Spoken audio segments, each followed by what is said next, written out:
Selamat pagi anak-anak. Apa kabar semuanya? Sehat? Amin. Baik, sebelum kita melanjutkan pelajaran kita pagi hari ini, kita berdoa terlebih dahulu. Berdoa dimulai. Berdoa selesai. Baik, Ibu akan mengabsenkan dulu ya, satu persatu di sini. Mary hadir, Rina hadir, Desi hadir. Nah, apakah ada yang tidak masuk? Masuk semua ya?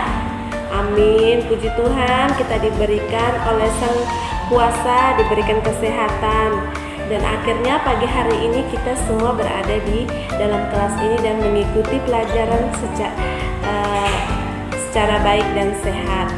Baik, materi kali ini kita belajar tentang klasifikasi makhluk hidup. Nah, sebelum kita melanjutkan untuk kita mengetahui pengertiannya, terus kita mengetahui perbedaan dan persamaannya, mari kita ketahui dulu tujuannya. Nah, tujuan yang pertama, jadi setiap siswa harus memahami dasar klasifikasi makhluk hidup, dan setiap mahasiswa memahami ciri umum dari klasifikasi makhluk hidup. Nah, itu tujuan dari klasifikasi. Jadi, siswa memahami dasar klasifikasi makhluk hidup dan memahami ciri umum dalam klasifikasi makhluk hidup. Baik, di sini klasifikasi makhluk hidup adalah proses klasifikasi makhluk hidup. Nah, yang dilakukan dengan cara pengelompokan makhluk hidup. Yang pertama, yang dilakukan pengelompokan itu dengan perbedaan. Yang kedua dengan persamaan. Itu yang dilakukan dengan cara pengelompokan makhluk hidup itu sendiri ada dua, yaitu yang persamaan dan perbedaan. Baik, kita kenali dulu hewan yang memiliki persamaan. Ciri-ciri dijadikan dalam satu kelompok, yaitu ada yang tahukah hewan yang memiliki persamaan yang dijadikan satu kelompok? Roni?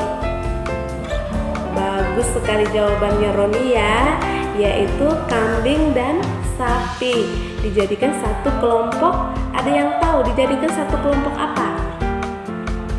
Desi? Bagus sekali ya Desi ya jawabannya, Mama Lia. Jadi hewan yang dijadikan satu kelompok itu contohnya seperti sapi dengan kambing. Dijadikan satu kelompok mamalia yang mana ciri-ciri yakni mereka memiliki rambut pada kulitnya.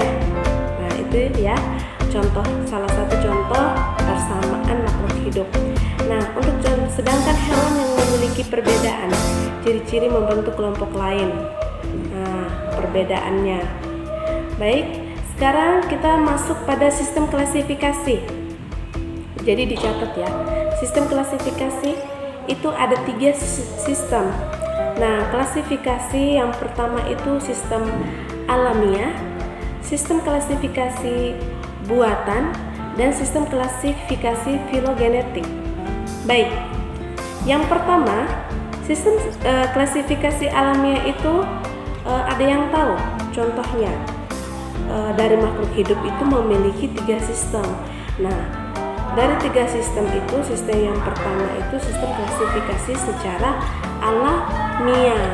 Nah, jadi di sini itu mau memberitahukan sistem alamiah itu merupakan pembentukan takson-takson yang secara alami dan terbuat dengan sendirinya secara alami. Ya, itu yang merupakan pembentukan takson-takson. Sedangkan sistem klasifikasi buatan itu dibuat oleh manusia, bukan secara alami. Baik, pertemuan kita sampai di sini. Nanti minggu depan kita akan melakukan evaluasi dari materi ini dan dilanjutkan dengan materi berikutnya. Baik, tadi sudah ada beberapa anak yang menanggapi dan merespon dalam pembelajaran ini ya. Jadi harus dipahami dan dimengerti dalam pembelajaran ini. Jangan cuma datang, duduk, dan pulang. Jadi kita datang, duduk, kalau kita belum ada yang pahami, kita bertanya ya. Bagus sekali seperti tadi Roni dan Desi. Jadi mereka bertanya dan menjawab. Baik, sebelum kita mengakhiri, mari kita berdoa terlebih dahulu. Berdoa dimulai. Berdoa selesai. Terima kasih anak-anak. Selamat pagi, sampai berjumpa di minggu depan.